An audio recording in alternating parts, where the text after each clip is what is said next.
Hey guys, this is Matt Brunet, and welcome to Movie News Weekly, hosted by Filmbook. Now, before we begin, let's take a look at what we got in this week's news, which includes the bare necessities of the box office, maybe it's too soon to call in a sequel, the couple who's working to be the life of the party, the other new member of Fast 8, Ben Affleck truly is the hero Gotham deserves, there are no reshoots to be funnier, Batman could be a Superman villain, a Disney live-action reboot that will fly, when we're going back to Pandora, and the new members of the Secret Service. So, with that said, let's get things started. Disney is surely singing the song about the good life now. The Jungle Book, their latest reboot of one of their animated classics, made a big splash on its opening weekend by starting off with more than $100 million at the box office. The other new movies, on the other hand, were not even close to even reaching those numbers. In fact, the second place spot, Barbershop, The Next Cut, only began with just $20 million. This is then followed by the older movies like The Boss, which is now in third with $10 million, Batman vs. Superman going even lower with $9 million, and Zootopia close behind with more than $8 million.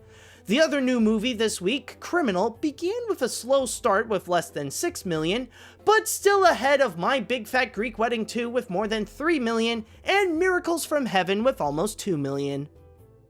Well, it's great to see that The Jungle Book is doing really well with audiences and critics, but I highly doubt that anybody really demanded an encore. In the days before the movie was released, Disney is considering to make a sequel to their latest installment of The Jungle Book. Nothing else is made official, but they are trying to bring back Justin Marks to write the film and Jon Favreau to direct it. With how the new film sticks close to the 1967 Disney animated classic, it is unsure if Disney would want to make the story as an adaptation of the books, have it based on the 2003 animated sequel, or completely make an original film. However, while speaking to Empire, Jon Favreau mentioned that Disney is only talking about the notion of a sequel, and that it might end up being all rumors. Favreau added, however, that if they were to make a sequel, it is confirmed that it will not be based on TaleSpin. The crazy Hollywood couple is up to their shenanigans again. Melissa McCarthy and her husband Ben Falcone are teaming up in order to make Life of the Party, with McCarthy as the star and Falcone as the director, as well as both of them writing the script and producing it through their production company On the Way. The only hint of what the plot could be like is that it might share some similarities with Rodney Dangerfield's Back to School. Their most recent collaboration, The Boss, was credited last week to top the box office over Batman vs. Superman's third weekend. This will not be the first time that Falcone will direct his wife, as he first tried it with New Line in 2014 for Tammy. Not long after the news that Charlize Theron joined the cast, Scott Eastwood, the son of Clint Eastwood, stepped in as well to be one of the stars of Fast 8.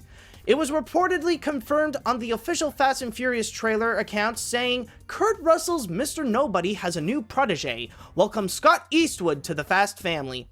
Eastwood will now be with the stars like Vin Diesel and Dwayne The Rock Johnson under the directing eye of F. Gary Gray. Fast 8 will be coming to theaters on April 14th, 2017. He truly is a happy Affleck now.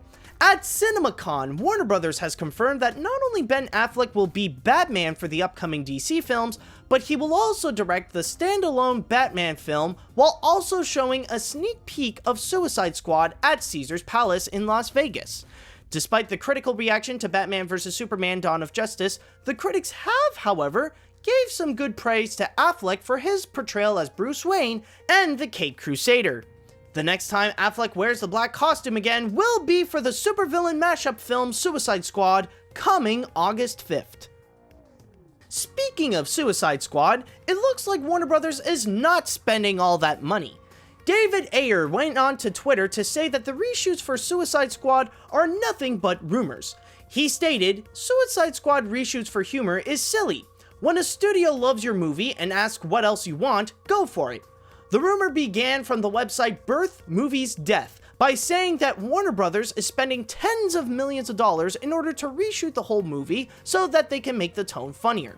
They even included an anonymous source by saying that every joke in the movie is in that trailer. This is also confirmed as rumors when Jai Courtney said that they're only going back to shoot some additional action scenes. So that's why people have been saying that Vulture could be the villain. In addition to Sony revealing the official title to the next Spider-Man reboot will be Spider-Man Homecoming, both Marvel and Sony are now in early talks with Michael Keaton to play as the villain of the film. However, it has been unconfirmed which villain he will play as. This will be the second time that he will be featured in a superhero movie, since the last time he was in one was almost 3 decades ago with Tim Burton's 1989 version of Batman. The most anticipated Homecoming will be hitting theaters on July 7th, 2017. Want to know about Disney's next plans for a live-action reboot? Then all you have to do is think of any happy little thought. Disney has brought in David Lowery to go and direct a live-action adaptation of Disney's 1953 animated classic, Peter Pan, with Toby Halbrooks writing the script. Peter Pan has been no stranger to the subject of a live-action feature. Well, not the animated version, I just mean the story in general, where it has been adapted many times before, including the 1991 cult favorite Hook, starring Robin Williams and Dustin Hoffman, the 2003 film, and last year's box office bomb, Pan with Hugh Jackman. This will not be the first time that Lowery will direct one of Disney's live-action reboots, as his first one, Pete's Dragon, will be coming to theaters on August 12th. After years of waiting, the highest-grossing film of all time is finally coming back to theaters. Several times, in fact. James Cameron has officially announced that he will be making 4 new sequels to the 2009 legendary success, Avatar. Cameron originally just wanted to do a trilogy, but with all the material he thought up with screenwriters and artists, he decided to go make 2 additional sequels. He stated, "We have decided to embark on a truly massive cinematic journey, making 4 epic films, each of which stand alone but together forms a complete saga. The first sequel will be hitting theaters in 2018, while the rest will follow during Christmas time in 2020, 2022, and 2023. For a secret organization, they're not good at keeping secrets of who's in it. 2 new stars are going to be a part of the sequel of Kingsman, The Golden Circle. First off, Channing Tatum went on to Twitter and said, "I'm about to get all up in that golden circle," revealing that he will be a part of the movie. But his role has yet to be confirmed. And the second, Elton John, is in talks to make an appearance as well. However, sources say that he will most likely play as himself in the film. This will be the first time in 2 decades that he will make an on-camera appearance in a movie since the 1997 film Spice World. The Kingsman will be operating in theaters again on June 16th, 2017. And that's all I've got for this week. Thank you guys so much for watching, and don't forget to head on down to film-book.com for all the latest movie and TV news, along with their columns on the box office and their theatrical release schedule. Also, you can follow them on whatever social media you'd like. And while you're at it, you can follow me on my YouTube, Facebook, and Twitter if you're more into stuff like animation, Disney, and my weird sense of humor.